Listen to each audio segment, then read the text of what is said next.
الحمدللہ.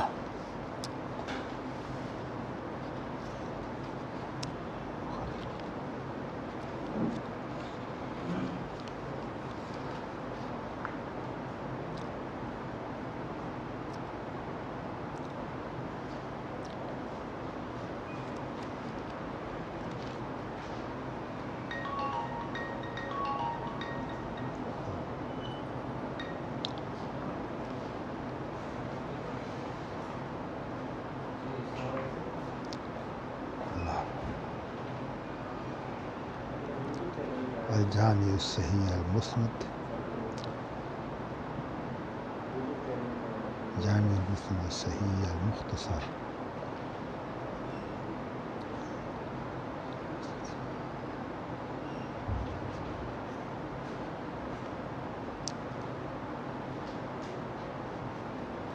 جامع المسند الصحیح.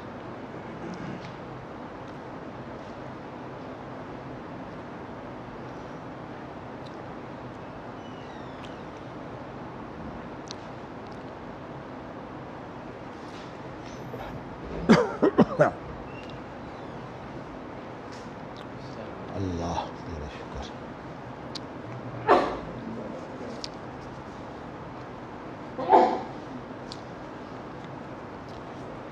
ہائے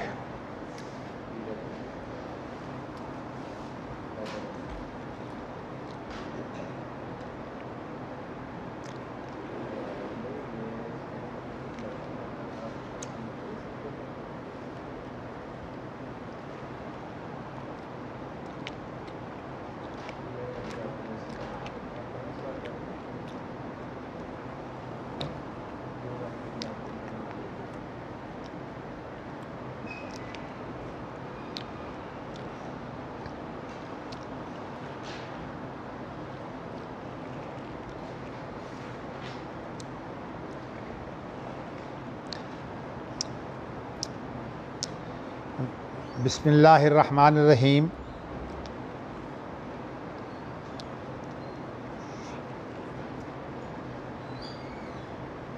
امام بخاری رحمہ اللہ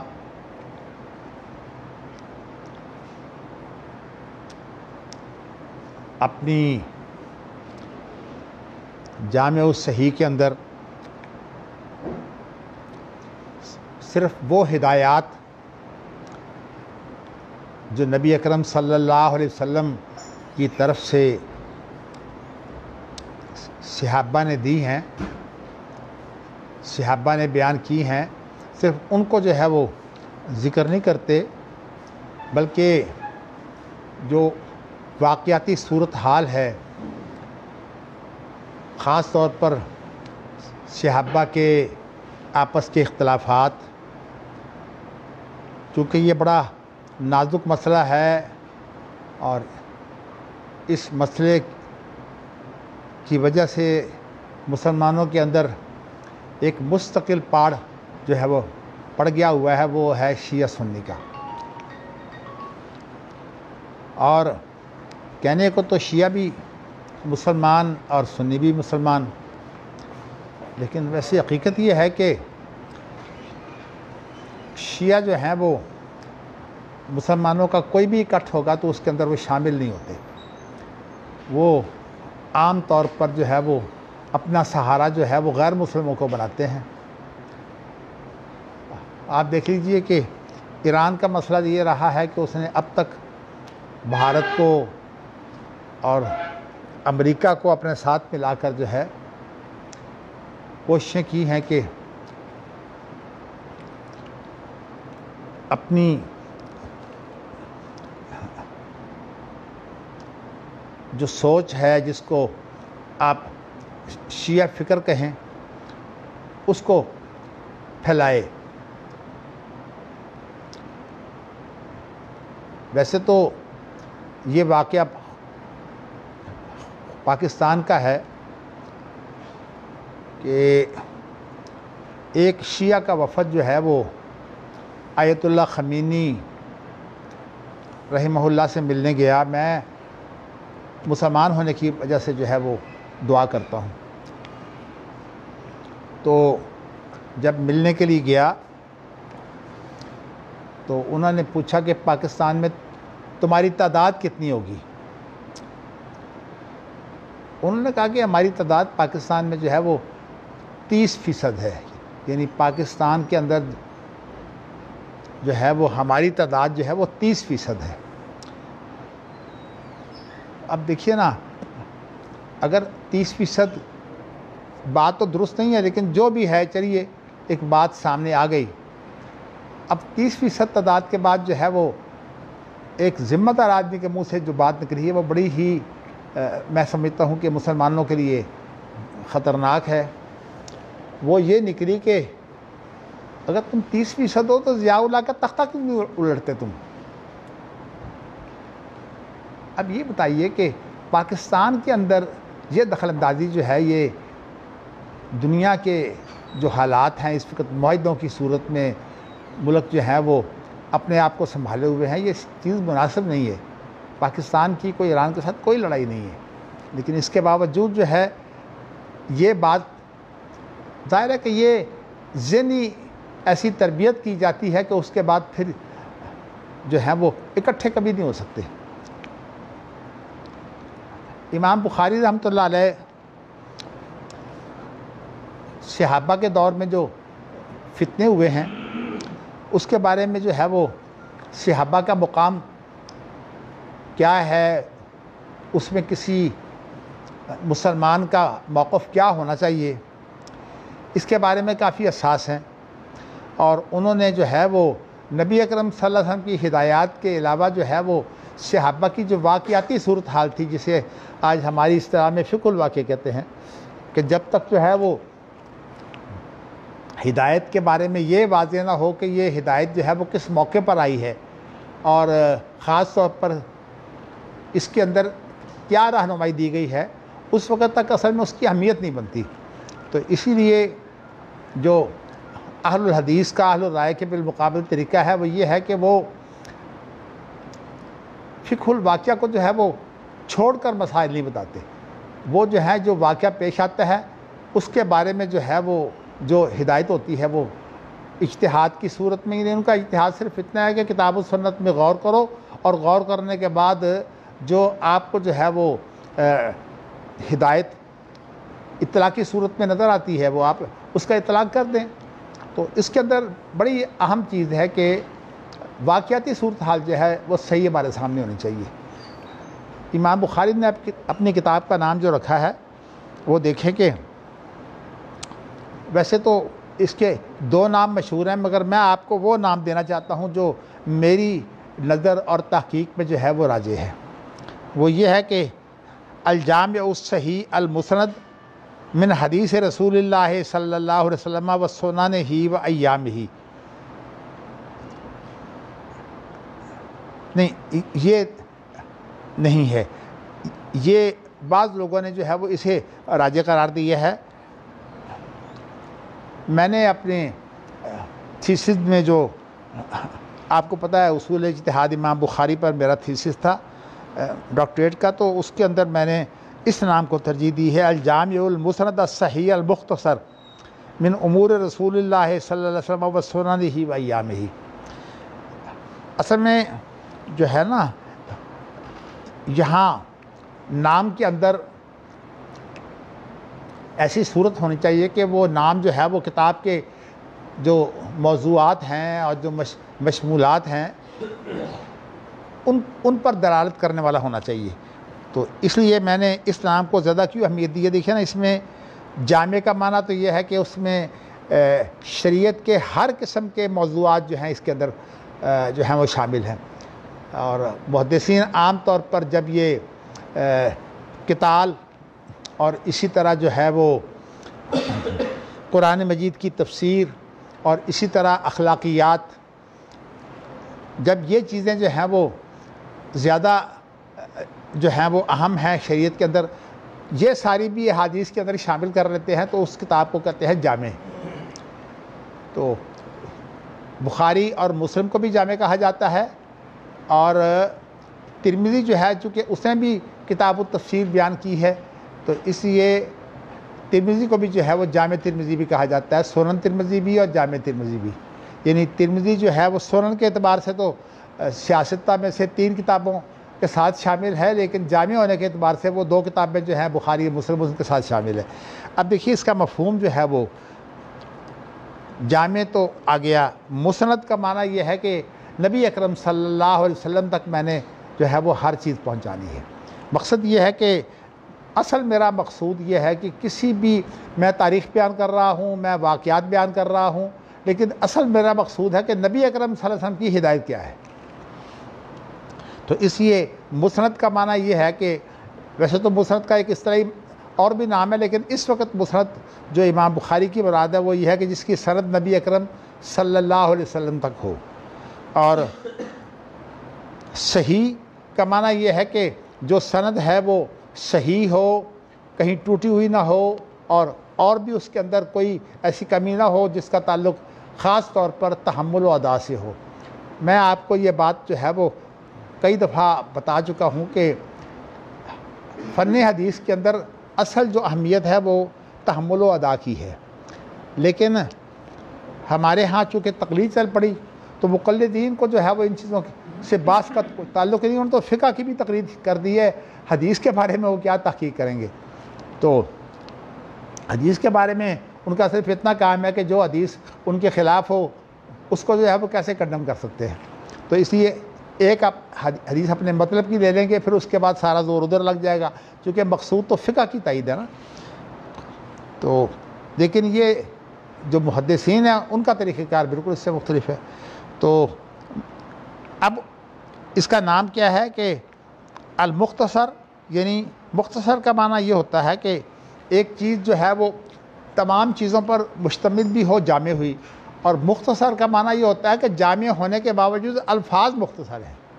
اور امام بخاری نے کیا کام کیا ہے، لمبی لمبی حدیثوں کے اندر بسا اوقات امام بخاری صرف اتنا حصہ لے آتے ہیں جتنا حصہ جو ہے وہ ان کی موضوع کے اعتبار سے ضرورت ہوتی ہے، لیکن جب اور واقعاتی صورتحال بھی واضح کرنی مفید ہو تو اس کو بھی لے آتے ہیں. لیکن ویسے اختصار بھی بہت کرتے ہیں. تو اختصار جو ہے وہ اس چیز کو کہا جاتا ہے کہ جب اس کے اندر آ تو سب کچھ جائے لیکن اپنے اندازے کے مطابق وہ چیز جو ہے وہ چھوٹی ہو. تو آپ دیکھیں نا، امام بخاری نے 3 لاکھ حدیثوں میں سے یہ کتاب تیار کی ہے.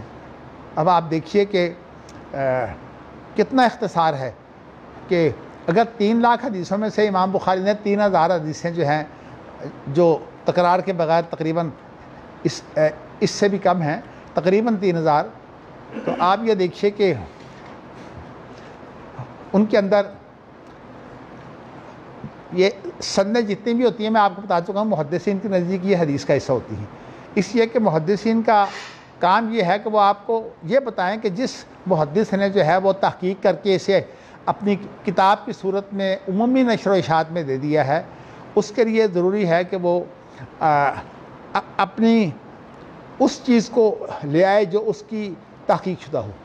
بخاری کے اندر امام بخاری صرف وہ حدیث لاتے ہیں جو امام بخاری کے نزدیک سب سے زیادہ جو ہے وہ اہم ہو. اور اہمیت جو ہوتی ہے وہ کئی اعتبار سے ہوتی ہے. ایک تو مفہوم واضح کرنے کے اعتبار سے، اور ایک اس بات سے بھی ہوتی ہے کہ اس کی سند جو ہے وہ بہت معیاری ہو. اور معیاری کے ساتھ ساتھ سند کی ایک خوبی یہ بھی ہے کہ جو سند ہے اس میں جتنے رجال کم ہوں گے، جتنے راوی کم ہوں گے وہ سند عالی سمجھی جاتی ہے۔ عالی کا معنی بلند، اور جس کے اندر جو ہے وہ زیادہ رجال ہوں گے اس کو سافل کہتے ہیں۔ تو صحیح بخاری کے اندر آپ کو علم ہے کہ ایسی بہت سی حدیثیں ہیں جن کے اندر جو ہے وہ نبی اکرم صلی اللہ علیہ وسلم کے درمیان اور مصنف کے درمیان میں صرف 3 راوی ہیں، اور ان کو کہتے ہیں ثلاثیات بخاری۔ موطا امام مالک کے اندر جو ہے وہ ایسی حدیثیں بہت سی ہیں جن کو سنائی کہتے ہیں۔ تو اب سنائی کا معنی یہ ہے کہ صرف 2 راوی۔ تو امام مالک چونکہ عالی ہیں پہلے ہونے کی وجہ سے، تو اس وجہ سے ان کی تو بات ہوتی ہے کہ 2 اگر راوی بھی آ گئے ہیں صحابی کے درمیان، نہیں بلکہ صحابی کو شامل کر کے، تو اس لیے کہ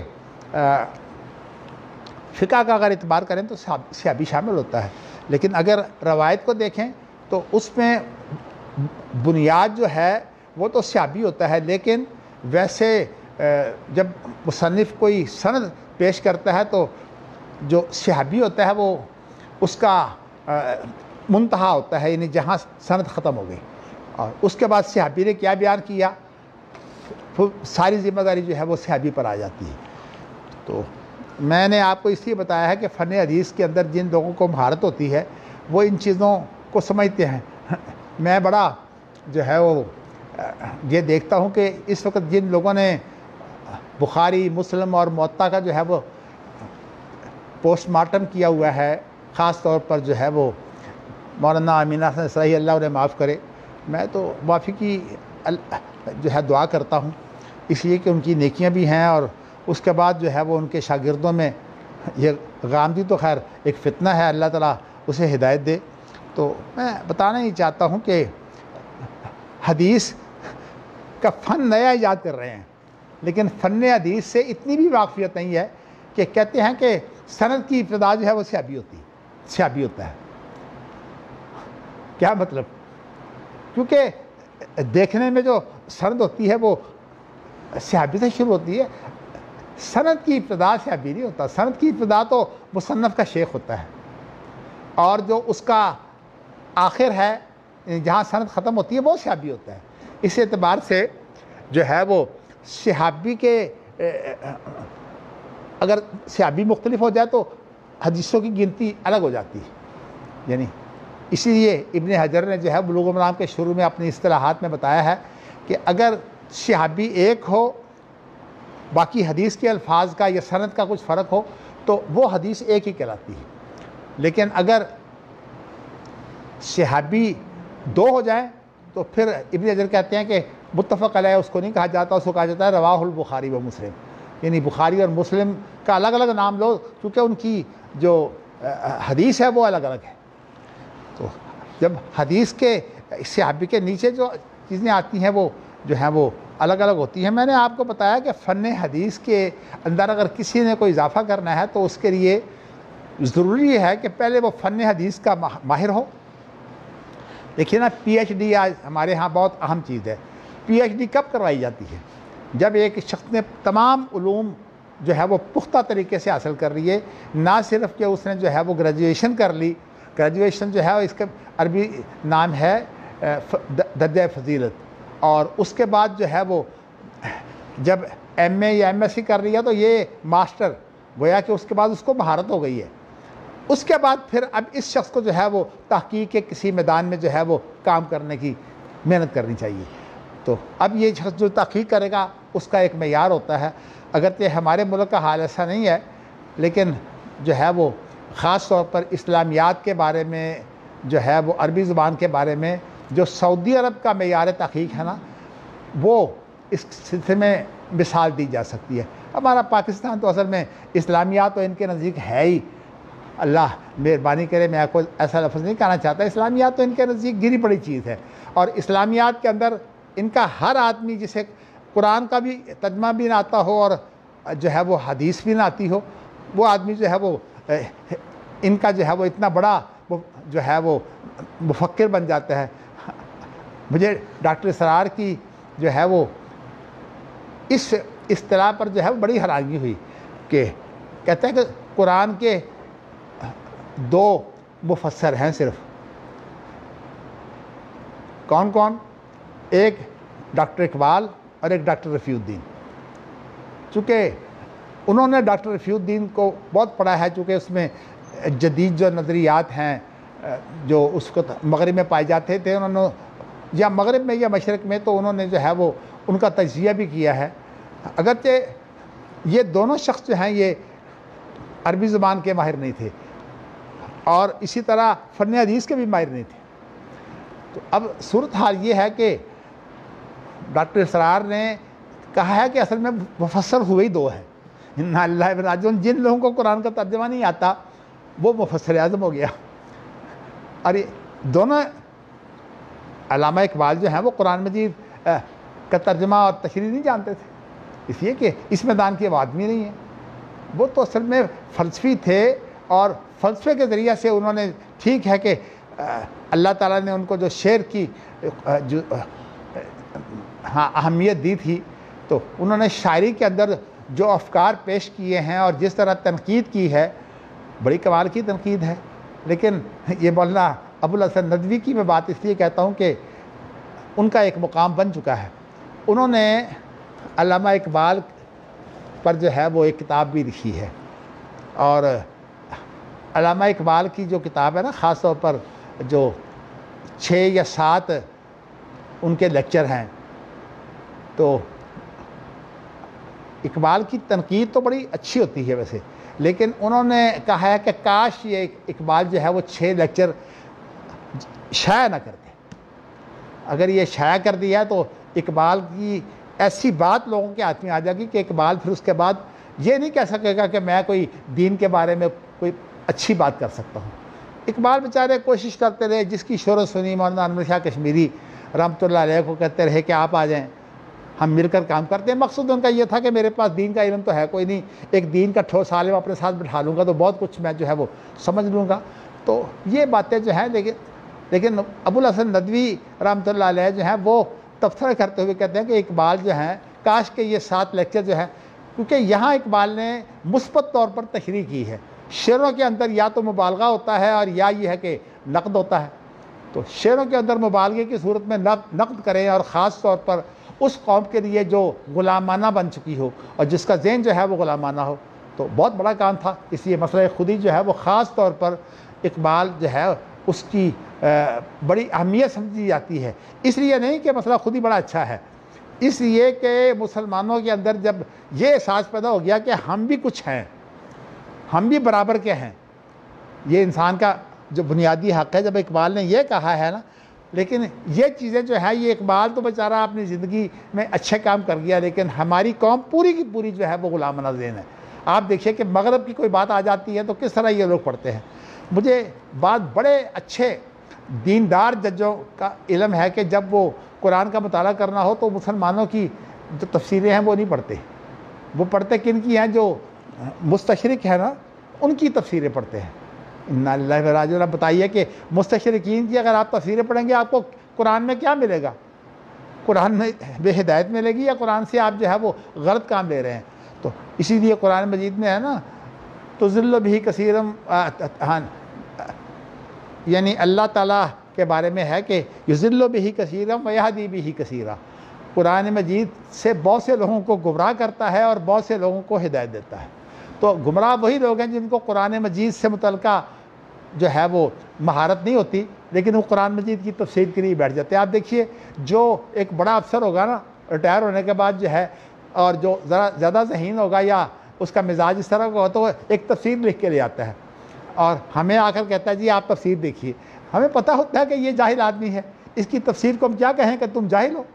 یہ بات ہم منہ پر کہنا مناسب نہیں سمجھتے، لیکن ہم کہتے ہیں پہلے آپ جو ہے وہ قرآن مجید جو ہے وہ کسی اچھے آدمی سے پڑھیں. لیکن ہوتا یہی ہے کہ لوگ اپنی جان چھڑا لیتے ہیں. میرے ایک دوست ہیں جو پہلے تو غامدی کے ساتھ تھے، پھر بعد میں غامدی کے مخالف ہو گئے، تو میرے ساتھ ان کا تعلق بڑھ گیا. چودھری رفیق صاحب ان کا نام ہے، الہدا میں پڑھاتے ہیں. تو وہ اس طرح کے گمراہ لوگوں کو بعض دفعہ میرے حوالے کرتے، کہتے ہیں مدنی صاحب کے پاس جاؤ. بھائی بات یہ ہے کہ میں اس پوزیشن میں نہیں ہوں اب عمر کے اس حصے میں کہ لوگوں کے عیب جو ہے وہ تلاش کر کے انہیں دوں. تو اس لیے میں تو ایک بات جانتا ہوں کہ جس کو قرآن مجید کی جو ہے وہ نہ اس کو عربی آتی ہے معیاری اور نہ وہ جو ہے وہ قرآن و حدیث سے جو ہے وہ پورا واقف ہے، تو وہ قرآن کی تفسیر کیا کرے گا سوائے اس کے کہ وہ دیکھیے کوئی آدمی آج اگر مغرب پر تنقید شروع کر دے تو سب سے پہلے لوگ کیا کہتے ہیں، تو نے مغرب کو پڑھا تو ہے کوئی نہیں، مولوی بن کر جو ہے وہ ان پر تنقید کر رہا ہے. آپ دیکھیے کہ یہ عبداللہ دانش صاحب جو اس وقت امریکہ میں خطیب ہیں، پہلے بھی خطیب ہی تھے، اصل میں وہ عالم دین تو ہے نہیں، لیکن یہ ہے کہ آج کل ان کا کام یہ ہے کہ فتنوں کو ابارنے میں لگے رہتے ہیں. پہلے انہوں نے حضرت حسین رضی اللہ تعالیٰ عنہ کے بارے میں یہ فتنہ چھوڑا کہ ان تمام کو جو ہے وہ علیہ السلام کہنا چاہیے اور امام بھی کہنا چاہیے. بڑی غلط جو ہے وہ دلیل دی کہ بخاری کے ایک نسخے میں جو ہے وہ علیہ السلام موجود ہے. بھائی وہ تو ناشر کا کام ہے، جو سینکڑوں یا ہزاروں نسخے ہیں جن کے اندر یہ نہیں ہے، ان کے اندر صلی اللہ علیہ وسلم اور علیہ السلام اصل میں یہ کتاب کا حصہ نہیں ہوتے. یہ ایسا ہوتا ہے کہ جب لوگ پڑھتے ہیں نا تو ناشر جو ہوتا ہے وہ اچھا کام کرتے وقت جو ہے یہ چیزیں اپنے پاس سے اضافہ کر دیتا ہے، اس لیے یہ چیزیں بنی بنائی ہوتی ہیں کمپیوٹر میں. صلی اللہ علیہ وسلم، اسی طرح علیہ السلام، اسی طرح رضی اللہ تعالیٰ عنہ، رحمہ اللہ، یہ ساری چیزیں جو ہیں وہ کمپیوٹر میں بنی بنائی ہوتی ہیں. بس وہ ایک جو ہے وہ دیتے ہیں تو اس کے ساتھ کلک کرتے ہیں تو پوری کتاب کے اندر جو ہے وہ یہ آ جاتی ہے. تو اس طرح سے جو ہے وہ اب جو ترقی ہے اس سے فائدہ اٹھایا جا رہا ہے. میں کہنا ہی چاہتا ہوں کہ یہ بات جو ہے بڑی غلط ہے کہ قرآن کی تفسیروں میں، اب میں نے اصل میں یہ اتنی جو بات آپ سے کی ہے نا، اس کے اندر میں نے آپ کو نام بتایا ہے، پھر اس کے بعد کہا کہ اس کے اندر صحیح لفظ ہے امور رسول اللہ، یعنی نبی اکرم صلی اللہ علیہ وسلم سے متعلقہ جتنے بھی کام ہیں، عبادات کے ہوں یا معاملات کے ہوں. اسی طرح اس کو لمبا کر لیں، مناکحات بھی شامل، مناکحات معاملات کا یہ قصہ ہے. تو اب جو ہے یہ سارے جو ہیں وہ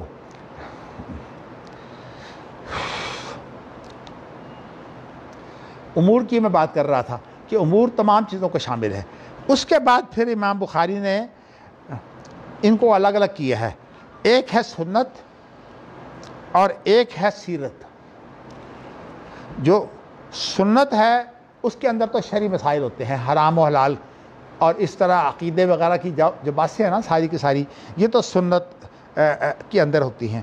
اور جو نبی اکرم صلی اللہ علیہ وسلم کی وہ زندگی ہے جس کا تعلق نظم و نسق سے ہے، جسے ہم کہتے ہیں کہ حکمران بھی ہے، نبی جو ہے وہ حکمران بھی ہو سکتا ہے. حضرت داؤد علیہ السلام جو ہیں وہ پہلی مثال ہیں بنی اسرائیل میں کہ جو نبی ہونے کے ساتھ حکمران بھی بنے ہیں، ورنہ پہلے تو آپ کو پتہ ہے کہ نبی الگ ہوتا تھا اور حکمران الگ ہوتا تھا.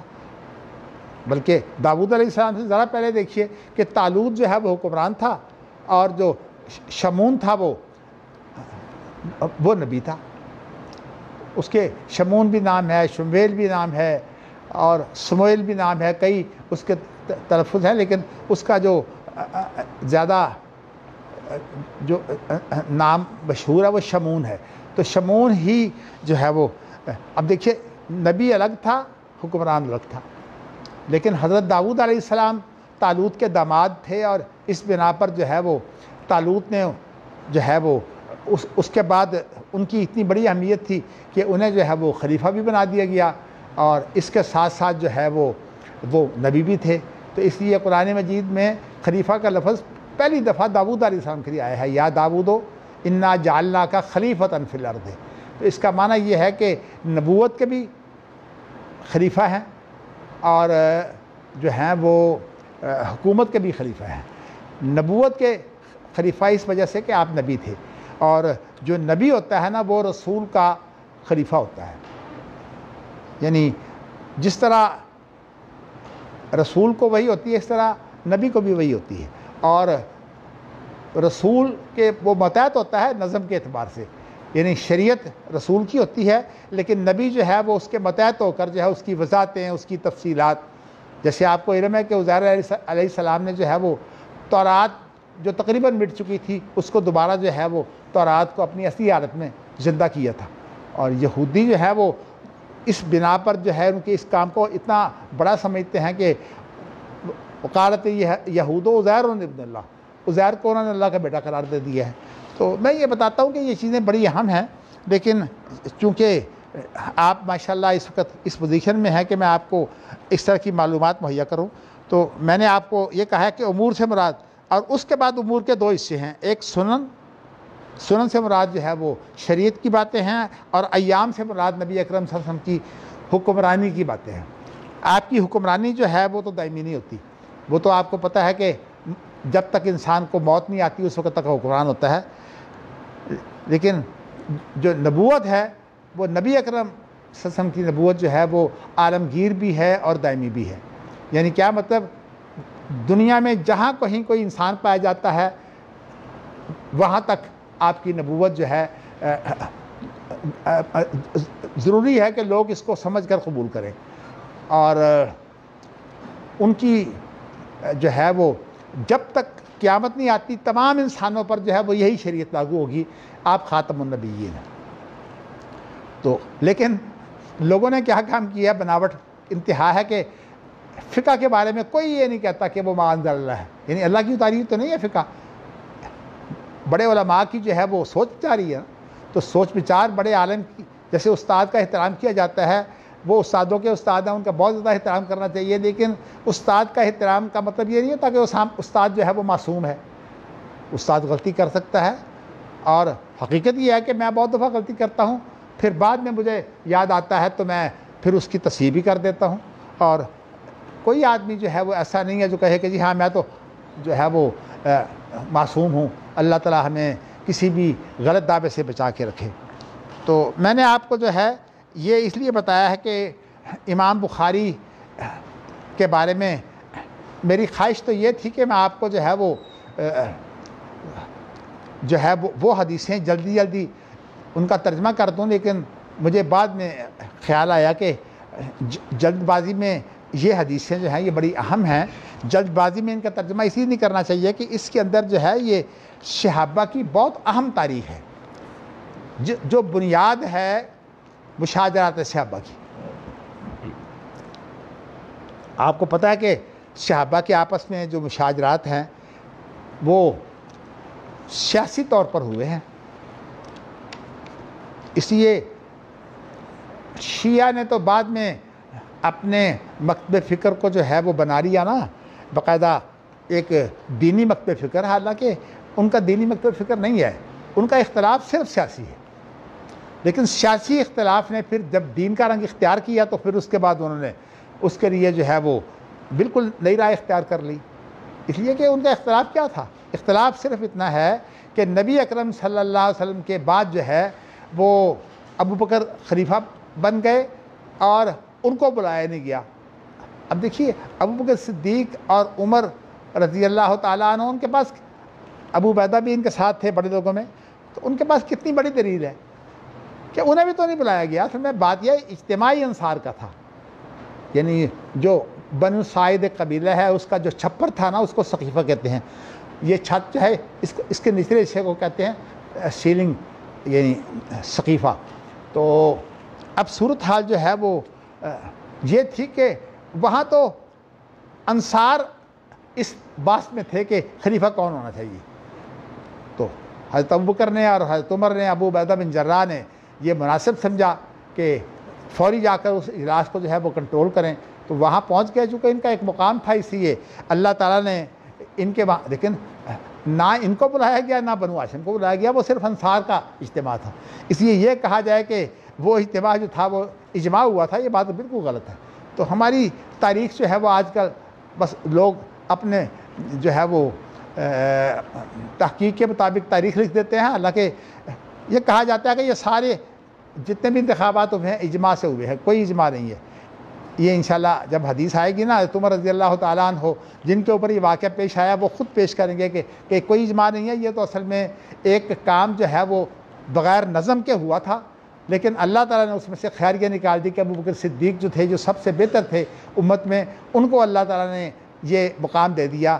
اور اسی لیے ابو بکر صدیق کا بڑا کام یہ ہے کہ انہوں نے جو لوگ دین سے پھرنے والے تھے نا، ان کو سنبھالیا، جو کہ مزاج بڑا نرم تھا۔ اسی لیے ایک مقولہ مشہور ہو گیا، ردۃ ولا ابا بکر اللہ، یعنی ارتداد آیا لیکن ابو بکر موجود نہیں ہے، اس لیے کہ ابو بکر کا بڑا کام تھا ارتداد کی جو ہے وہ بہتری کرنا۔ حضرت علی کے بارے میں بھی اس طرح کا ایک مقولہ ہے، قضیۃ لا ابا حسن اللہ، یہ ایسا معاملہ ہے، ایسا جھگڑا ہے جس کے لیے حضرت علی جیسا قاضی نہیں ہے۔ تو اس طرح جو ہے وہ ہر ایک شخص کے جو خاص خوبی ہوتی ہے، اللہ تعالیٰ نے دیکھیے اس وقت اگر عمر بن جاتے، میں ایک بات کرتا ہوں، ویسے تو اللہ کی حکمت ہی ہے نا، اللہ کی حکمت تو جو ہے وہ کبھی اس پر بات نہیں کی جا سکتی اور ہم مانتے ہیں، لیکن اگر سمجھ آ جائے تو وہ بھی بڑی اچھی بات ہے کہ حضرت عمر جیسا جو شیدہ آدمی اگر آ جاتا تو بات کیا ہوتی۔ لیکن آپ یہ دیکھیے کہ جب انسان خود ذمہ دار نہ ہونا تو مشوروں میں کیا ہوتا ہے۔ حضرت عمر رضی اللہ تعالیٰ عنہ خود جو فیصلے کرتے ہیں وہ تو اتنے تیزی سے کرتے ہیں، لیکن جب ابو بکر نے فیصلہ کیا کہ میں نے منکرین زکوٰۃ سے جو ہے وہ لڑائی لڑنی ہے، تو کتنی بات ان کے ساتھ کی ہے کہ وہ مسلمان کہلاتے ہیں اپنے آپ کو، آپ کیسے ان سے لڑائی کر سکتے ہیں۔ تو میں بتانا ہی چاہتا ہوں کہ اسی لیے جب عبد الرحمن بن عوف نے حضرت ابو بکر کو انہوں نے مشورہ کیا تھا، اور لوگوں سے بھی کیا، لیکن یہ آپ کو پتہ ہے کہ بڑے ہی جہاں دیدہ آدمی تھے عبد الرحمن بن عوف، تو اشرا و بشرا میں سے بھی ہیں، ان سے پوچھا کہ میں عمر کو نامزد کرنا چاہتا ہوں، تمہاری کیا رائے ہے؟ کہنے لگے میری رائے جو ہے وہ چونکہ آپ نے پوچھی ہے، میں یہ بتا دوں کہ عمر میں کوئی کمی نہیں ہے، ہر اعتبار سے عمر جو ہے وہ بہت قیمتی آدمی ہیں، لیکن جوش جو ہے وہ جوش دکھاتے ہیں۔ یہ جوش جو ہے یہ اصل میں حکمران کے لیے جوش دکھانا بڑا خطرناک ہوتا ہے۔ میں نے کل آپ کو ایک واقعہ بتایا تھا کہ میں نے کس تکلیف میں جو ہے وہ مقدمہ درج کروایا تھا، جس کے متعلق میں نے آپ کو بتایا کہ ہمارا آدمی جو ہے وہ زخمی ہو گیا تھا۔ تو پھر اب ظاہر ہے کہ وہی لوگ جو مجھے کہتے تھے کہ ہم سارے کے سارے جو ہیں یہاں سے جا رہے ہیں، پھر اس کے بعد جب میں نے مقدمہ درج کرا کے تو 2 آدمی پکڑا دیے، تو کہتے ہیں جی آپ کو کیا پتا ہے کہ یہ 2 آدمی قصوروار ہیں، وہ دیکھو اب میرا محاسبہ شروع کر دیا۔ تو پھر ظاہر ہے مجھے غصہ آ گیا، لیکن وہ غصہ جو ہے یہ میرے لیے نقصان دہ ہوا، کیونکہ میں سمجھتا ہوں کہ اس معاملے میں جو شخص ضائع ہوا وہ آدمی بننے والا تھا۔ اللہ تعالیٰ توفیق دے۔ بات میں نے آپ کو یہ بات اس لیے بتائی ہے کہ اب مجھے جو کل آپ کو حدیثیں سنائی ہیں نا، ان کے اندر جو واقعات ہیں نا، اس کا ایک فکر الواقعہ جو ہے وہ آپ کو پیش کرنے کی ضرورت ہے تاکہ آپ اس کو سمجھ جائیں۔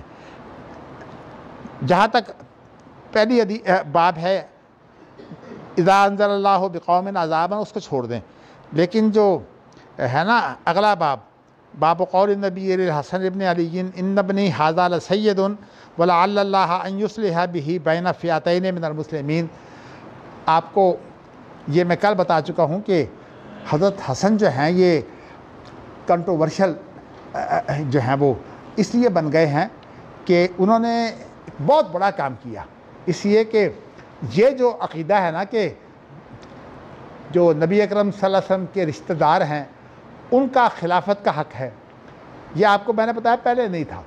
یہ اصل میں جو ہے وہ آہستہ آہستہ جب جو بنو ہاشم تھے ان کے اوپر ظلم کیے گئے، تو پھر ظلم کا نتیجہ یہ ہوتا ہے کہ اس کے مطابق جو ہے اس کا ری ایکشن ہوتا ہے، اس کا رد فعل ہوتا ہے۔ اس بنا پر پھر لوگوں نے جو ہے وہ ایسی شروع کر دی بات کہ ان کو جو ہے وہ بہت ہی اہمیت دے دی، اور یہ ہے کہ یہ عقیدہ بنا رہی ہے کہ خلافت ہی ان کا حق تھا۔ یہاں بھی ایسا ہی ہوتا ہے کہ ایک آدمی کی بڑی مخالفت ہو اور اگر لوگ اس کی حمایت میں آتے ہیں تو پھر اسے کچھ کا کچھ بنا دیتے ہیں۔ جیسے دیکھیے نا عمران خان کس پوزیشن میں آیا تھا، لیکن جب حکومت پر آ جاتا ہے تو اس کے بعد ہر ایک ٹانگیں کھینچنے والا ہے۔ تو میں بتانا ہی چاہتا ہوں کہ یہ سیاست کا حال یہی ہوتا ہے۔ چلیے اب میں کل والی جو حدیث ہے نا اس کا ذرا ترجمہ کرتے ہی میں کچھ آپ کو، لیکن پہلے میں آپ کو یہ بتا دینا چاہتا ہوں کہ یہ آپ کے علم میں ہونا چاہیے کہ نبی اکرم صلی اللہ علیہ وسلم کے بعد جتنے بھی خلفاء آئے ہیں مسلمانوں کے اتفاق سے آئے ہیں، اور حضرت عثمان رضی اللہ تعالیٰ عنہ بھی مسلمانوں کے اتفاق سے، جو ہیں وہ خلیفہ بنے تھے، وہ 6 آدمی، اور ان کی ہسٹری میں اس کو دہرانا نہیں چاہتا۔ اس کے بعد جو ہے وہ حضرت علی رضی اللہ تعالیٰ عنہ نے بھی جو باغی تھے ان کی بیعت کی بنیاد پر خلیفہ بننے سے انکار کر دیا تھا، لیکن جب اس کے اندر وہ لوگ بھی آ گئے جو صحابہ کرام رضوان اللہ علیہم اجمعین میں اچھی شہرت رکھتے تھے، پھر حضرت علی رضی اللہ تعالیٰ عنہ نے دیکھا کوئی اور کو ہے کوئی نہیں، تو پھر انہوں نے قبول کر لیا۔ آپ کو پتہ ہے کہ جب عثمان کا انتخاب ہوا تو 2 ہی باقی رہ گئے تھے، لیکن اس وقت تو خیر عبد الرحمن بن عوف نے فیصلہ کر دیا تھا نا کہ حضرت عثمان کے حق میں فیصلہ ہو گیا تھا، حضرت علی رہ گئے تھے۔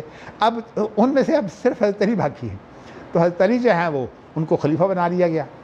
تو ویسے بھی آپ کے علم میں ہونا چاہیے کہ اللہ تعالیٰ نے حضرت علی کو بہت مقام دیا تھا، خاص طور پر علمی مقام آپ کا بہت بلند تھا۔ اچھا جی، اب حضرت حسن جو ہے وہ چونکہ مطالبہ تو پہلے صرف اتنا تھا کہ تاخیر کیوں ہو رہی ہے، اور تاخیر کے بارے میں یہ غلط فہمی جو ہے وہ دلوں میں بیٹھ گئی تھی کہ حضرت علی جو ہیں وہ قصاص لینا نہیں چاہتے۔ یہی ایک نقطہ تھا جس کے اوپر ساری مسلمانوں کے اندر پھوٹ پڑی ہے، اور وہ جب مسلمانوں کے اندر جو ہے وہ زیادہ پھوٹ پڑ گئی، دیکھیے اس سے پہلے جو باغی تھے حضرت عثمان اگر شہید نہ کر دیے جاتے تو وہ خود کنٹرول کر سکتے تھے، لیکن بات یہ ہے کہ انہوں نے لڑنا مناسب نہیں سمجھا اور اپنے آپ کو لڑائی سے بچا لیا۔ اس کا نتیجہ یہ تھا کہ اب وہ لوگ جو ہیں، اس وقت ان لوگوں کا بڑا زور تھا جنہوں نے شہید کیا تھا، ظاہر ہے جنہوں نے شہید کر دیا ان کو بھی، اور ان کے گھر والوں کو بھی، جو شہید تو نہیں ہوئے لیکن انگلیاں بیوی کٹ گئی تھیں۔ تو مقصد یہ ہے کہ یہ جو ایک بہت بڑا حادثہ ہوا تھا، حضرت علی رضی اللہ تعالیٰ عنہ کو وہ حادثہ سنبھالنا تھا۔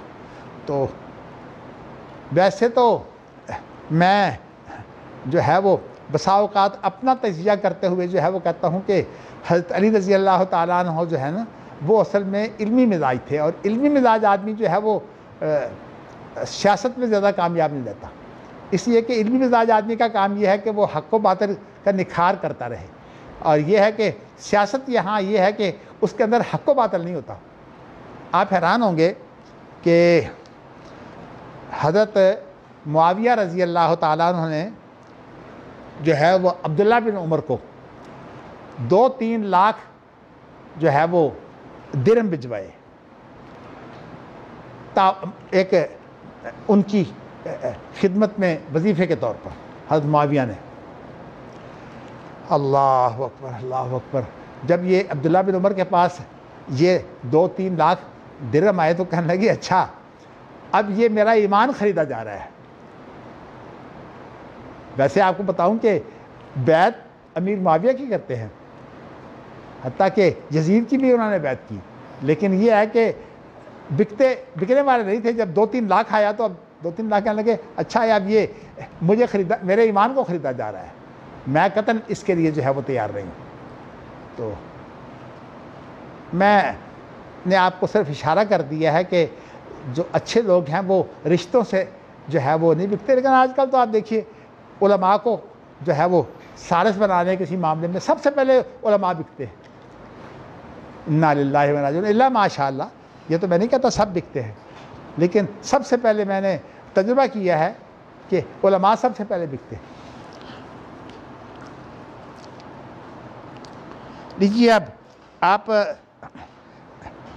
جو ہے وہ کچھ تفصیلات جو ہے وہ فقہ الواقعہ کی چونکہ حدیث کے اندر موجود ہیں، ذرا ان کو پڑھ لیجیے۔ حدثنا علی بن عبداللہ حدثنا سفیان، میں نے آپ کو بتایا تھا سفیان سے مراد سفیان بن عیینہ ہے۔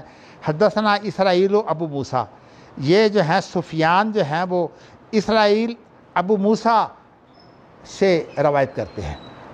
چلیے اسرائیل ابو موسیٰ، اب یہاں جو ہے وہ امام بخاری جو ہے وہ ایک جملہ معترضہ کے طور پر لے آئے ہیں وضاحت کے لیے کہ سفیان یہ کہتے ہیں کہ اسرائیل ابو موسیٰ سے جو ہے وہ میں حدیث بیان کر رہا ہوں، لیکن ایک بات آپ یہ سمجھ لیجئے کہ میں اسرائیل ابو موسیٰ سے جو ہے وہ کوفہ میں ملا تھا، کیونکہ امام بخاری کی شرط یہ ہے کہ جس سے ملاقات ہو اس سے روایت کرتے ہیں.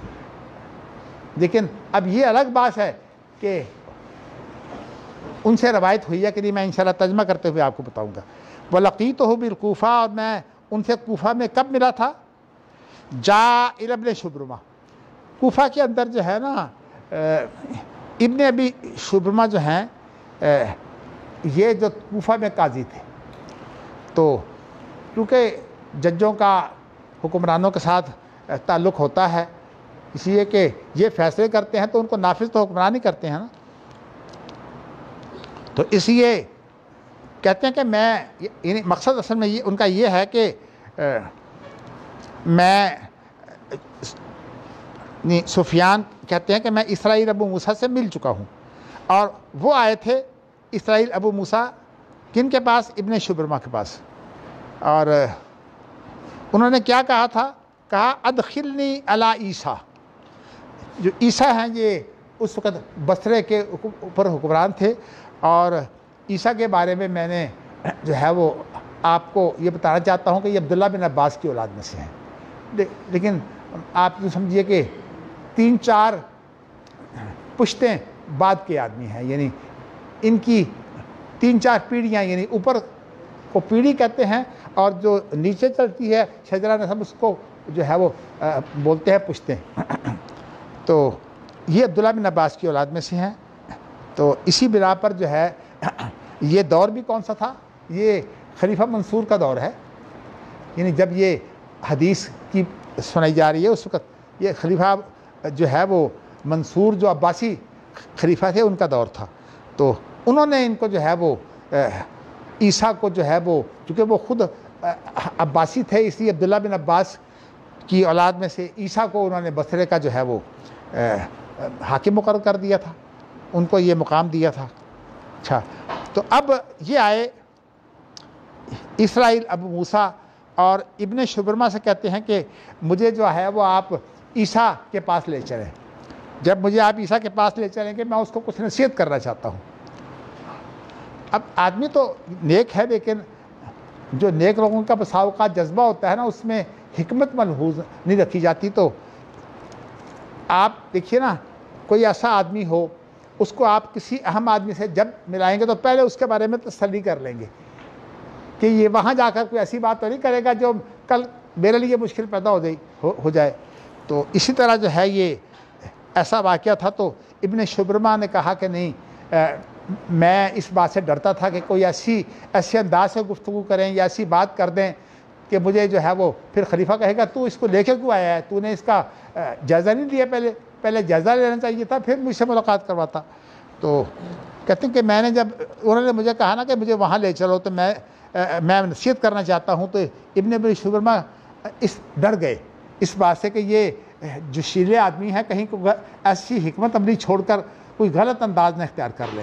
تو انہوں نے پھر یہ بات نہیں مانی، ان کی ملاقات نہیں کروائی. اچھا، اب آگے چلیے. قال حدثنا الحسن. تو اب جو ہے وہ یہاں تک تو جملہ معترضہ تھا. اب جو ہے وہ قال سے مراد کون ہے؟ قال سے مراد اسرائیل ابو موسیٰ ہے. یعنی اسرائیل ابو موسیٰ جو ہے یہ کہہ رہے ہیں کہ حدثنا الحسن، ہمیں جو ہے وہ حسن بصری نے حدیث سنائی ہے.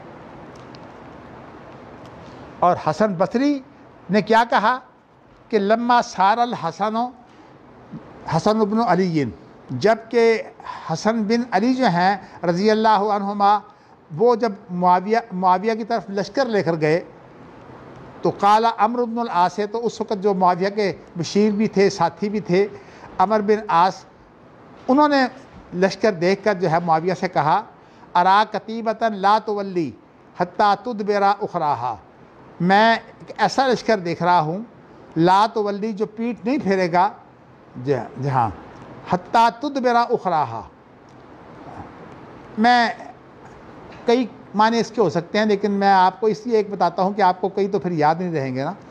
تو اس لیے یہاں تک کہ اس کا جو آخری حصہ ہے نا، مطلب اتنا بڑا لشکر ہے کہ آپ کتنی بھی قتل و غارت کر لیں اس کا آخری حصے کو آپ تباہ نہیں کر سکتے. مطلب ہے کہ اتنی بڑی فوج ہے کہ ان کے پاس جو ہے وہ پیچھے سپلائی موجود ہے.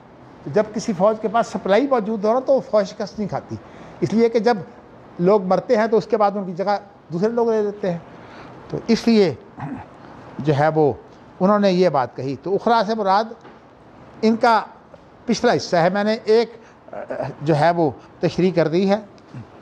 اچھا جی، اس کے بعد پھر اب کیا ہے کہ اب معاویہ نے، چونکہ معاویہ بڑے ذہین تھے اور ہمیشہ دور اندیش بھی تھے، تو عمرو بن العاص سے کہتے ہیں کہ یہ بات تو مجھے کہہ تو رہے ہو، من لضرار المسلمین، مطلب تو یہ ہے کہ اگر ہم لوگ جو ہیں وہ لڑائی کرتے ہیں اور ظاہر ہے کہ بڑا لشکر ہے، ہماری قتل و غارت ہوگی، تو ہمارے لوگ اگر مر جاتے ہیں، ظاہر ہے کہ جب مرتے ہیں تو پھر جو خلیفہ بھی نہیں بچتا، وہ بھی ان کا ساتھ ہی ہوتا ہے. ساتھ تھے، ادھر حسن بھی تھے، ادھر معاویہ بھی تھے. تو یہ بات جو ہے وہ انہوں نے کہا کہ پھر یہ ہماری جو اولادیں ہیں مسلمانوں کی، ان کا کیا بنے گا. تو اس کے بارے میں نے آپ کو جو ہے کل بتایا تھا کہ انہوں نے کہا کہ انا، تو انا جو ہے یہ کب، کیسے، کون، ان کے معنوں میں استعمال ہوتا ہے. تو فقال انا، تو انہوں نے عمرو بن العاص نے جواب دیا کہ بات تو ایسی ہی ہے، میں تو کون ہوگا مجھے خود پتہ نہیں کون ہوگا. تو اس لیے یہ بات آپ کی وزنی ہے، مطلب یہ کہ ان کی تائید کی. لیکن جن نسخوں کے اندر انا ہے اس کا مفہوم یہ بنتا ہے کہ عمرو بن العاص نے کہا میں جو ہوں. یہ بات صحیح نہیں. اگر معاویہ بھی جو ہے وہ مارے جاتے ہیں تو کیا عمرو بن العاص بچ جائیں گے؟ یہ اصل میں ایسی بات نہیں ہے. اس لیے یہ کہا جاتا ہے، خاص طور پر فتح الباری میں ابن حجر نے کہا ہے کہ یہ یہاں انا غلط ہے، اور جو صحیح نسخہ ہے وہ ہے انا. کون، یعنی مطلب ہے کون ہو سکتا ہے؟ کوئی بھی نہیں ہو سکتا. مطلب یہ ہے کہ اولادیں تو ہماری اسی طرح رہ جائیں گی. تو اب جب اولادیں اسی طرح رہ جائیں گی تو اب امیر معاویہ نے کیا سوچا؟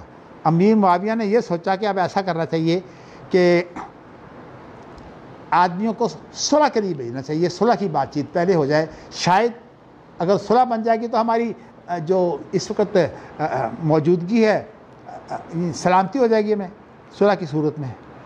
تو فقالا، جو تو انہوں نے کہا عبداللہ بن عامر و عبد الرحمن بن سمرہ، یعنی انہوں نے کہا، عبداللہ بن عامر نے اور عبد الرحمن بن سمرہ نے، نلقاہ، ہم ملتے ہیں حضرت حسن رضی اللہ تعالیٰ عنہ سے، فنقول له الصلح، تو ہم اسے صلح کی پیشکش کرتے ہیں.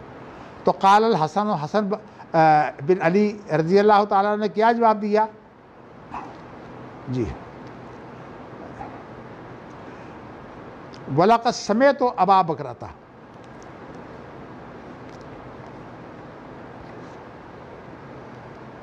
یہاں حسن سے مراد جو ہیں وہ حسن بن علی نہیں ہے، یہاں حسن سے مراد جو ہے وہ حسن بصری ہے. لیکن مغالطہ پیدا ہوتا ہے کیونکہ بات چل رہی ہے، ہاں بات تو چل رہی ہے معاویہ کی، اور یہ معاویہ کے گروہ کے لوگ ہیں. تو حسن سے مراد وہ ہو ہی نہیں سکتے، حسن سے مراد حسن بصری ہیں. تو اب حسن بصری جو ہیں انہوں نے پھر نبی اکرم صلی اللہ علیہ وسلم کی حدیث جو انہوں نے ابو بکرہ سے سنی تھی وہ سنائی. فقال النبی، تو اب جو ہے وہ ایک منٹ،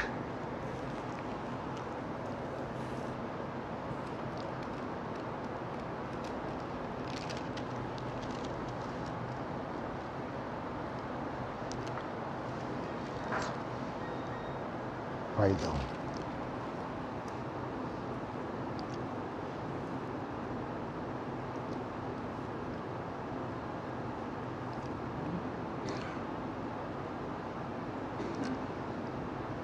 ہاں. اب ایسا ہے کہ حسن بصری کہتے ہیں وَلَقَدْ سَمِعْتُ أَبَا بَكْرَةَ، میں نے جو ہے وہ ابو بکرہ سے یہ بات سنی ہے. قال بین النبی صلی اللہ علیہ وسلم اس دوران میں کہ نبی اکرم صلی اللہ علیہ وسلم خطبہ دے رہے تھے کہ جال حسن، تو حسن جو آپ کے نواسے ہیں وہ آ گئے. اور بعض روایتوں میں جو ہے وہ بخاری کی روایتیں نہیں ہیں لیکن دوسری حدیثوں میں ایسا آیا ہے. بخاری کی اگر ہم کہیں نا بعض روایتوں میں تو اس سے مراد بخاری کی پھر روایت ہو جائے گی، تو اسی میں نے کہا دوسری حدیثوں میں جو دوسری کتابوں کی حدیثیں ہیں. تو نبی اکرم صلی اللہ علیہ وسلم نے فرمایا اس وقت آپ نے ان کو اٹھا لیا تھا اور یہ گرتے، کیونکہ سارے لوگ بیٹھے ہوئے تھے خطبہ سن رہے تھے، یہ بیچارے اب اتنے عمر کے نہیں تھے کہ وہ بڑی محفوظ طریقہ سے جو ہے وہ آخر تک پہنچ جائیں ممبر تک. تو نبی اکرم صلی اللہ علیہ وسلم جو ہے وہ سمجھ گئے کہ یہ میرے پاس ممبر پر آ رہے ہیں. آپ دیکھتے ہیں یہاں جب بچے آ جاتے ہیں تو کیا ہوتا ہے، وہ اپنے باپ کے پاس بھاگتے ہیں. چلیے اب وہ ادھر آ رہے ہیں تو آپ نے جو ہے وہ ان کو گود میں اٹھا لیا اور خود ممبر سے نیچے اتر کر جو ہے وہ آپ نے ان کو اٹھا لیا. تو اور پھر کیا کہا، میرا یہ بیٹا جو ہے یہ سردار ہے اور مجھے بہت امید ہے کہ اللہ تعالیٰ اس کے ذریعہ سے دو جماعتوں جو مسلمانوں کی جماعتیں ہیں ان سے صلح کروا دے گا. تو یہ اب میں نے آپ کو بتایا کہ یہ حدیث جب بیان کی جا رہی ہے تو اس وقت منصور کا دور ہے، بنو امیہ کا بھی دور گزر چکا ہے. تو اس لیے اس کے بارے میں جو روایت ہے اس روایت میں جو ہے کوئی شبہ نہیں. لیکن آپ یہ دیکھیے کہ جو اسرائیل ابو موسیٰ ہے اس کی ملاقات تو ہوئی ہے، یعنی سفیان بن عیینہ جو ہیں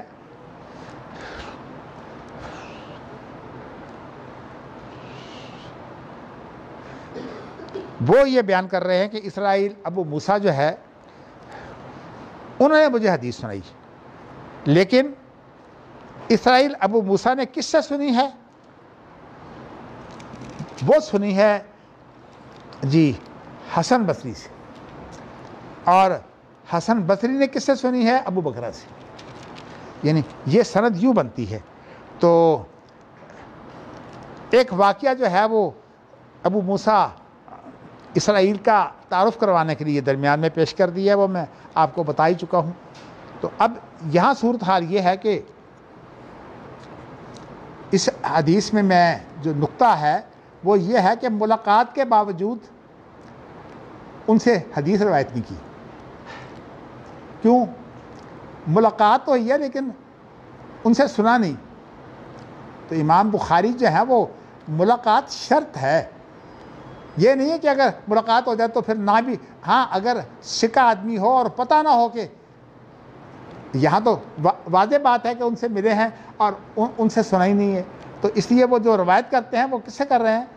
حسن بصری سے، اور حسن بصری جو ہے وہ ابو بکرہ سے جو ہے وہ روایت کر رہے ہیں. تو اس لیے اس کی جو سند ہے وہ اس کا راوی جو ہے وہ ابو بکرہ ہے. چلیے جی، اب اگلی حدیث کا بھی ترجمہ کرنے سے بہت سے لوگوں کے نام جو ہیں وہ واضح ہو جائیں گے. حدثنا علی بن عبداللہ ہے حدثنا سفیان قال عمرو اخبرنی محمد بن علی ان حرملہ مولا اسامہ اخبرہ. ہاں جی، کل عبارت میں نے پڑھ لی تھی لیکن میں اب اس کا ترجمہ کرتا ہوں کہ یہ عمر جو ہے نا، قال عمرو، اس عمر سے مراد جو ہیں وہ عمر بن دینار ہیں، بڑے مشہور محدث ہیں عمر بن دینار. کہتے ہیں کہ مجھے خبر دی ہے محمد بن علی. محمد بن علی سے مراد محمد باقر ہیں. محمد بن علی سے مراد ہے محمد باقر، یعنی جو شیعہ کے اماموں میں شامل ہیں جی. تو اب محمد بن باقر جو ہیں وہ کس سے روایت کر رہے ہیں؟ حرملہ سے. اور حرملہ کون ہے؟ یہ اسامہ بن زید کے آزاد کردہ غلام ہیں، بعد میں آزاد ہو گئے تھے، اس وقت شاید غلام ہی ہوں. تو قال عمرو، اب یہ جو یہاں عمر ہے نا، عمر بن دینار، کہتے ہیں وقد رأیت حرملہ، وقد رأیت حرملہ. اچھا، میں نے جو بات آپ کو بیان کی ہے نا وہاں سفیان کے بارے میں، اصل میں مجھے مغالطہ ہو گیا، وہ اصل میں اس حدیث کی بات ہے، اس میں نہیں ہے. تو دیکھیے نا انسان سے غلطی ہو جاتی ہے. تو میں اب آپ کو بتاتا ہوں کیسے یہاں کی بات ہے. قال عمرو بن دینار وقد رأیت حرملہ قال ارسلنی اسامۃ الی علی. تو عمر کہتے ہیں کہ میں نے حرملہ کو دیکھا تھا. حرملہ کو دیکھا تھا لیکن ان سے روایت نہیں کی. یہ ہے اصل میں بالمشافہ ملاقات. آپ کو پتہ نا کہ بخاری اس وقت تک روایت نہیں کرتے جب تک ملاقات نہ ہو، لیکن اگر روایت ہی نہ کی ہو تو پھر ملاقات کی تو اہمیت ہی کوئی نہیں، وہ تو شرط ہے ایک کہ ملاقات ان کی یہاں شرط ہے، بخاری کی شرطوں میں شامل ہے. لیکن مسلم جو ہیں وہ سکہ ہونے کی بنیاد کافی سمجھتے ہیں، کہتے ہیں ملاقات ثابت ہو یا نہ ہو، لیکن امام بخاری ملاقات ثابت ہو پھر روایت کریں گے، ورنہ روایت نہیں کرتے. اچھا جی، اب آپ کو جو ہے وہ اچھا اب جو ہے نا واقعہ جو ہے وہ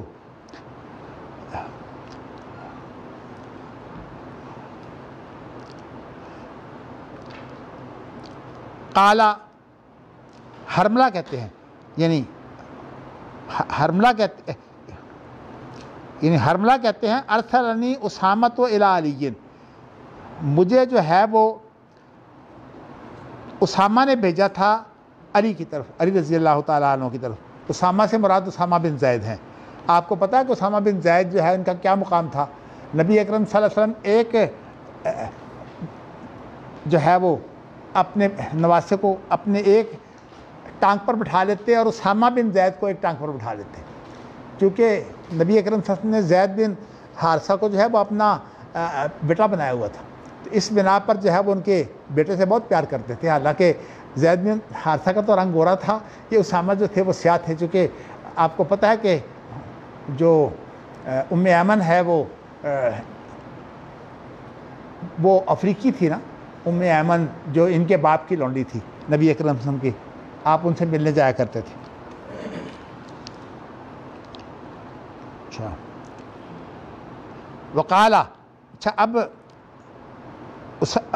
اسامہ نے ان کو بھیجتے وقت کیا کہا کہ انہو سیسألک الآن، کہ جب تو اب جائے گا نا تو تجھ سے وہ پوچھے گا، یعنی حضرت علی پوچھیں گے.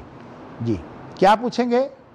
فیقول، وہ کہیں گے تجھے ما خلف صاحبک، تیرا جو صاحب ہے، تیرا ساتھی مراد اسامہ بن زید ہے، وہ کسی جنگ میں ہمارے ساتھ شریک نہیں ہوا، اور یہ ہے کہ جنگوں میں تو والدہ رہا ہے، ہم سے اب جو ہے وہ تعاون مانگ رہا ہے، یعنی مطلب ہے کہ اپنی کچھ مدد مانگتا ہے کہ مجھے مدد دی جائے. مطلب حالات خراب ٹھیک نہیں ہے، حکمرانوں سے مدد مانگی جا سکتی ہے. تو حضرت علی کہتے ہیں کہ یہ جو میرے پاس مال ہے یہ تو اصل میں ان لوگوں کا حق ہے جو میرے ساتھ لڑے ہیں. ویسے تو آپ جانتے ہیں کہ صرف لڑنے والوں کا حق نہیں ہوتا، حاکم تو جس کو چاہے دے سکتا ہے. لڑنے والوں کے علاوہ بھی، جیسے حضرت عمر نے فیصلہ کیا تھا نا سواد عراق کا، تو ضروری نہیں ہے کہ صرف لڑنے والوں کا حق. تو لیکن جو بھی صورتحال ہے، تو اس وقت جو ہے وہ حضرت علی نے ایک شکوہ پیش کر دیا کہ دیکھیے ہمارے ساتھ کسی لڑائی میں شریک نہیں ہوئے، تو جب تم سے یہ پوچھیں گے تو تمہارے پاس جواب ہونا چاہیے. تو ان کو جواب کیا سکھایا ہے؟ جواب یہ سکھایا ہے کہ اللہ اکبر، فقل لہو، تو تم نے جواب یہ دینا ہے حرملہ نے، یقول لکا، کہ اسامہ بن علی جو ہیں وہ آپ کو یہ کہہ رہے ہیں، یعنی جواب دے رہے ہیں. یہ مطلب یہ کہ میں ان سے جواب لے کر آیا ہوں. لو کنتا فی شدق الاسد، اگر تو شدق کہتے ہیں اس باچھی کو، جبڑے کو، تو یہ اگر تو شیر کے جو ہے وہ اس جبڑے کے نیچے ہوتا، تو جبڑا جو ہوتا ہے شیر کا، وہاں شیر کے دانت بھی ہوتے ہیں نا، تو اس لیے یہ بات کہی ہے. لو کنتا فی شدق الاسد، اگر تو شیر کے جبڑے میں ہوتا، لاحببت ان اکون معک فیہ، تو میں تیرا ساتھی ہوتا. مقصد یہ ہے کہ میں تجھے شیر کے منہ سے بھی چھڑا کے لاتا، یعنی میں اتنا تیرا ہمدرد اور ساتھی ہوں. ولیکن ھذا امر، لیکن یہ جو معاملہ تم مجھے شکوہ پیش کر رہے ہو، اس کے بارے میں میری رائے یہ ہے کہ مسلمانوں کی جنگ کے اندر کسی فریق کا ساتھ نہیں دینا چاہیے. بات تو رائے غلط یا صحیح جو بھی ہو، لیکن میں نے آپ کو یہ بتایا ہے کہ یہ انہوں نے کہا کہ میری رائے نہیں تھی. تو اب حضرت علی نے ظاہر ہے کہ جب شکوہ پیش کر دیا تعاون تو کوئی نہیں کیا نا، فلم یؤتنی شیئا، مجھے پھر یعنی حرملہ کو کچھ بھی نہیں دیا. فذهبت الى حسن وحسین وابن جعفر فاوقروا لی راحلتی. جی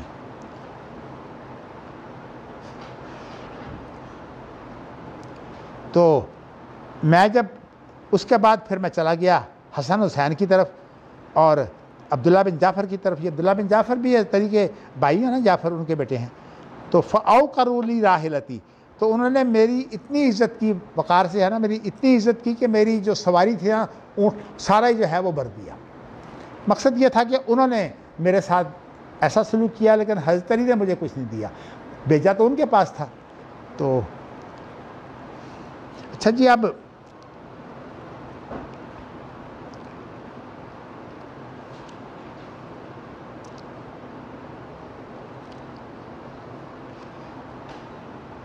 میں نے آپ سے یہ کہا تھا کہ حرملہ کو جو ہے وہ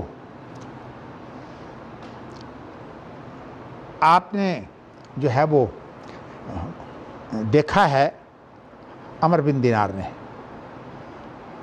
تو حرملہ کی روایت اگلی تو حرملہ کی ہے. اسامہ، یہ سارا واقعہ جو ہے یہ حرملہ کی روایت ہے.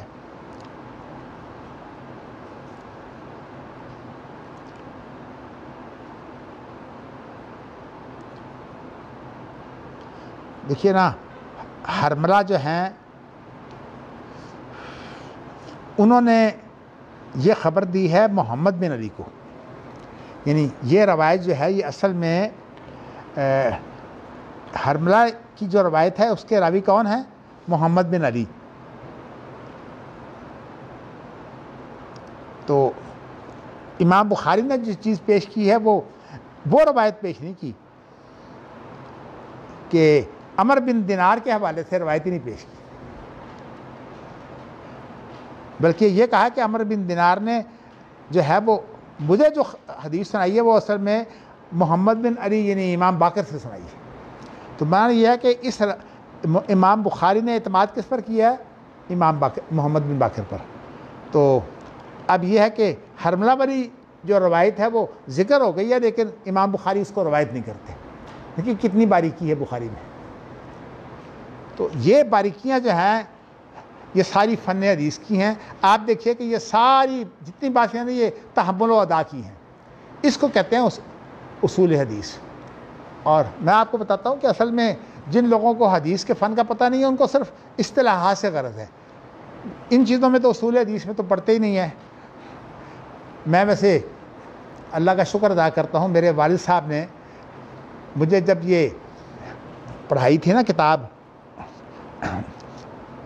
ابن حجر کی اصول حدیث میں، تو حقیقت یہ ہے کہ میں نے اس کتاب کے اندر تقریباً ساری کتابیں اصول حدیث کی میں نے پڑھ لی تھی. اس طرح مجھے والد صاحب وہ پڑھاتے ہی اس طرح کا تھے کہ وہ ساری اس کی تفصیلات جو ہیں، اور الحمدللہ وہ میری عمر ایسی تھی کہ یادداشت بھی بہت اچھی تھی، اس لیے آج تک مجھے باتیں وہ یاد ہیں الحمدللہ. میں ایسی باتیں جو آپ کے سامنے کر رہا ہوں نا، اصول حدیث الگ ہے اور مصطلحات الحدیث یہ الگ فن ہے. یہ باتیں میں نے اپنے بزرگوں سے سنی ہوئی ہیں. اور میں نے جو ہے وہ آپ کو یہ بتایا تھا کہ اصول حدیث کی کتابیں تو اس وقت ہمارے پاس، ویسے اگرچہ یہ لوگ بھی اصول حدیث کی باتیں کر جاتے ہیں مصطلحات کے تحت، بہت سی باتیں وہ کر جاتے ہیں، لیکن حقیقت یہ ہے کہ اصول حدیث کی جو ٹھوس کتابیں نا خالص وہ یہی ہیں. ایک تو العلماء فی معرفت اصول الروایہ و تقیید السماع، یہ جو قاضی ایاز کی ہے، قاضی ایاز کی یہ کتاب ہے، یہ اصول حدیث میں ہے. اور اسی لیے محمود طحان نے اس پر تبصرہ کرتے ہوئے کہا ہے کہ اس کے اندر اصطلاحات والی کوئی چیز تو ہے ہی نہیں، اس کے اندر تو سارا تحمل و ادا کی بات ہے. لیکن اصل میں اس کو پتہ ہی نہیں کہ اصول حدیث اصل فن ہے. مصطلحات تو صرف بیان کرنے کے لیے ہوتی ہیں نا کہ آپ دوسرے کو بات سمجھا دیں، لیکن اصول حدیث تو اصل فن ہے. آپ اس سے اگر واقف نہ ہو تو آپ حدیث کا فیصلہ ہی نہیں کر سکتے. تو امام بخاری جو ہے، میں آپ کو کہتا ہوں وہ فن حدیث جو رسالہ امام شافعی میں ہے، وہ اصل میں امام بخاری اس کا عملی نقشہ پیش کرتے ہیں اپنی کتاب سے. یعنی میرے نزدیک یہ جو اہل الحدیث کا وقت فکر ہے، جو سید المسیب سے چلا ہے، اس کا بہترین نمونہ جو ہے وہ اس وقت صحیح بخاری ہے۔ ویسے تو دوسرے بھی ہیں، مسلم بھی ہیں، ابو داود اور ترمذی، نسائی، ابن ماجہ اور دارمی، اور وہ بھی اصل میں سارے اس اہل الحدیث ہیں، یعنی مطلب ہے کہ اپنے اجتہاد کے نقطہ نظر کے اعتبار سے۔ لیکن امام بخاری کا مقام ان سب سے بلند اس لیے ہے کہ امام بخاری تو دیکھیے نا، ایک ایک چیز، یعنی اب یہاں یہ اس چیز کو بیان کر دیا ہے کہ حرملہ کو صرف دیکھا ہے، حرملہ سے روایت جو ہے وہ انہوں نے جو ہے وہ نہیں کی، بلکہ حرملہ سے روایت جو ہے وہ کس نے کی ہے؟ محمد بن علی نے، یعنی محمد باقر کو جو ہے وہ سند میں لائے ہیں، حرملہ کو نہیں لائے۔ تو یہ محمد بن علی سے جو ہے وہ انہوں نے یہ روایت سنی ہے، اور چونکہ میں آپ کو یہ بتا چکا ہوں کہ یہ جو روایت ہو رہی ہے اس دور میں ہو رہی ہے جبکہ سارا بنو امیہ بھی ختم ہو چکا تھا، اور اس کے بعد جو ہے وہ عباسی دور آ گیا تھا، یہ اس وقت کی بات ہے۔ تو اس لیے اس وقت جو ہے وہ محمد بن جو ہے وہ علی سے مراد زین العابدین ہے نا، ان کا نام بھی علی تھا، تو زین العابدین کے یہ بیٹے ہیں محمد باقر رحمۃ اللہ علیہ۔ تو مقصد یہ ہے کہ جو امام بخاری سند لائے ہیں وہ ان کی لائے ہیں، محمد بن علی کی۔ تو وہ محمد بن علی جو ہے وہ حرملہ کا واقعہ وہ بیان کر رہے ہیں، تو سند ان کی ہوئی محمد بن علی کی، اور انہوں نے جو ہے وہ یہ واقعہ جو ہے وہ بیان کیا ہے۔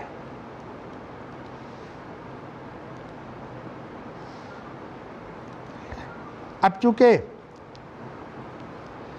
یہ روایت جو ہے یہ پہلی روایت کی جو ہے وہ مزید تشریح اور تائید ہے، اس بنا پر اس روایت کے اندر اس چیز کو بیان نہیں کیا جو اصل حدیث تھی، وہ پہلی روایت کے اندر بیان کر چکے ہیں۔ قال النبی نبنی ھذا سید ولعل اللہ ان یصلح بہ بین فئتین من المسلمین، تو یہاں جو ہے وہ صرف ایک نقطہ ہی بیان کیا ہے کہ یہ روایت جو ہے اس کے اندر جو محمد بن علی ہیں وہ حرملہ سے روایت کر رہے ہیں۔ اب آپ نے یہ چیزیں جو ہیں باریکیاں سمجھ لی ہیں، یہ ساری میں آپ کو بتا رہا ہوں کہ یہ تحمل و ادا کی باریکیاں ہیں، تو اس لیے جب تک آپ تحمل و ادا کے ماہر نہیں ہوں گے اس وقت تک آپ کو جو ہے وہ بخاری جو ہے وہ پڑھانے کی اجازت نہیں میں دیتا، بخاری میں پڑھانے کی ان کو اجازت دیتا ہوں جن کو یہ اصول حدیث آتا ہو، اس لیے کہ بخاری بہت بڑے امام ہیں اصول حدیث کے بھی۔ باقی مصطلحات تو اصل میں ہمیشہ متاخرین کے پاس ملتی ہیں، اس لیے کہ جب اس کے اوپر ایک دور آتا ہے آہستہ آہستہ تو نئی سے نئی اصطلاحات جو ہیں وہ لوگ اپنے بیان کرنے کے لیے گھڑتے رہتے ہیں، اور ان کے لیے اصول یہی ہے کہ لا مشاحتہ، ہے کی شد کے ساتھ لا مشاحتہ فی الاصطلاح، یہ مشاحہ جو ہے یہ شوہ سے ہے، یعنی میم اس کا جو ہے وہ بستر میمی کا ہے، شوہ سے ہے، یعنی اصطلاح کے اندر بخیلی نہیں ہے۔ مطلب یہ ہے کہ اگر آپ کوئی چیز بیان کرنا چاہتے ہیں تو آپ اس کی اصطلاح جو ہے وہ اپنے پاس سے بیان کریں، لیکن یہ نہ کریں کہ پہلوں والوں کی اصطلاح لے کر جو ہے وہ ان کا مفہوم بگاڑ دیں، جیسے غامدی بگاڑتا ہے۔ اس طرح آج کا ہمارا دور جو ہے وہ دھوکے کا یہی ہے کہ نام لے لیں گے پرانے دور کا اور اصطلاح ان کی ہوگی اور مفہوم اپنا بیان کر دیں گے میرے نزدیک۔ تمہارے نزدیک کون ہوتا ہے؟ تم کون ہو؟ تمہاری کیا حیثیت ہے کہ تم فن حدیث کو کیا موجود ہو؟ تم فن حدیث کے یا اس کو جو ہے وہ بنانے والے ہو؟ ایک آدمی کو اتنا بھی پتہ نہیں، اس کے استاد کو پتہ نہیں ہے کہ سند کی ابتدا کہاں سے ہوتی ہے اور انتہا کہاں ہوتی ہے۔ تو جن لوگوں کے حدیث کے فن کے اندر ان کی یتامت کا یہ حال ہے، وہ اب جو ہے وہ حملے کر رہے ہیں امام بخاری پر، نعوذ باللہ من ذالک۔ بالکل ایسی بات ہے کہ جیسے کوئی شخص جو ہے نا سائنس کا ماہر کوئی نہ ہو اور سائنس کا طالب علم ہو اور جا کر جو ہے وہ اس پر جو ہے وہ ڈارون پر جو ہے وہ اعتراض شروع کر دے، اور اسی طرح جو ہے ڈارون کو تو آپ چھوڑیے، اصل میں بڑے بڑے سائنسدان ہیں، ابھی ایک فوت ہوا ہے پچھلے دنوں جو بالکل بیکار تھا، سوائے اس کی آنکھوں کے اور کوئی چیز نہیں چلتی تھی، اور اس نے جو ہے وہ اچھی عمر پا کر جو فوت ہوا ہے، یہ وہ ہے جو روبوٹ کا موجد ہے. یعنی اس نے روبوٹ ایجاد کیا تھا اور یہ کہتا تھا کہ میں نے اتنے روبوٹ بنانے ہیں کہ جو مریخ ہے نا 7 سیاروں میں سے، میں نے روبوٹوں سے آباد کرنا ہے مریخ کو، اس لیے کہ مریخ کے اندر انسان نہیں زندہ رہ سکتے. تو روبوٹ تو ظاہر ہے کہ وہ تو ایک مصنوعی چیز مشینری ہوتی ہے نا، وہ زندہ رہ سکتا ہے. کسی کو یاد ہے کیا نام تھا اس کا؟ ہاں جی آپ بتائیے، نام یاد ہے آپ کو؟ یہ جو ابھی فوت ہوا ہے. ہاں نہیں دیکھیے، میں نے تو آپ کو بتایا ہوا ہے نا کہ میرا مسئلہ تو ہے ایک، تو ویسے میں نے آپ کو اشارہ بنا دیا ہے. یہ وہ شخص ہے کہ دیکھیے اس کا ایک ہی کام ہے کہ ساری زندگی جو ہے اس کے ایسا بیمار ہوا ہے کہ زندگی بھر پھر اس کے جو ہے وہ ہاتھ ختم ہو گئے، پھر اس کے بعد اس کی نظر ختم ہو گئی، لیکن اس نے جو ہے وہ نظر ختم ہونے کے بعد جو ہے آنکھوں کے اشارے سے جو ہے وہ کمپیوٹر چلاتا تھا، اور اس کمپیوٹر کے ذریعے سے اس نے روبوٹ جو ہے وہ بنائے ہیں.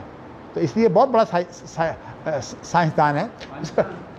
آئنسٹائن تو خیر ویسے آپ نے ایک نام وہ بھی مجھے یاد کروا دیا، کوئی شخص آئنسٹائن کا جا کر جو ہے رد شروع کر دے، اس کا نام بھی مجھے ابھی یاد آیا تھا.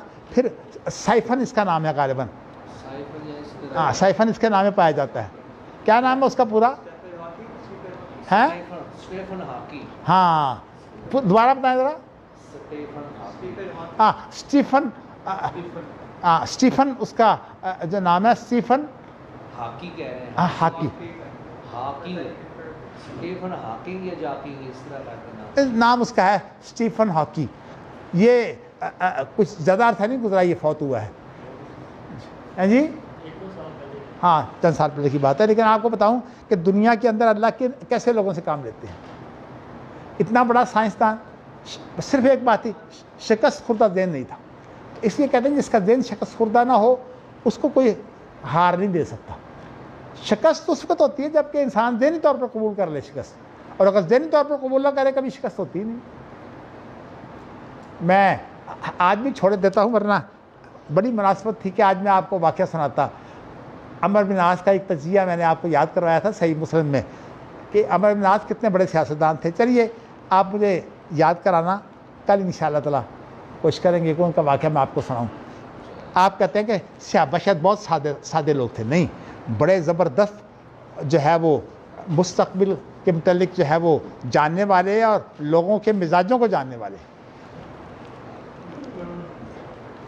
چلیے جی، بس جزاکم اللہ خیر.